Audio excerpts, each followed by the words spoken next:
होनी चाहिए, एक दूसरे को बर्दाश्त करने की होनी चाहिए, मुल्क की होनी चाहिए, एक दूसरे को बर्दाश्त करने की होनी चाहिए। क्या मुल्क के लोगों को फायदा मिलेगा एक दूसरे को गालियां देने से?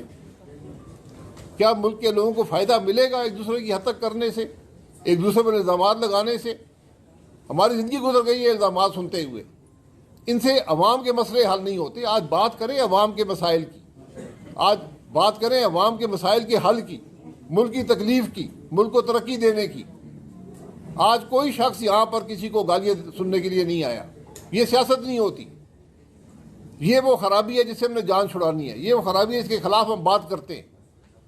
मुल्क के अंदर आज आपको इस निफाक को अपनी जमात में रहकर जमात की पॉलिसियों पर जो जिस तरह तनकीद करते थे उस तनकीद को बराबर जारी रखते और अपनी जमात को आप मजबूर करते कि वो जो अवामी सियासत का जो नारा एक ज़माने में बुलंद किया था उसी नारे को लेके आगे बढ़ाते, बजाय कि वो आज इस्टेब्लिशमेंट की बी टीम बनी हुई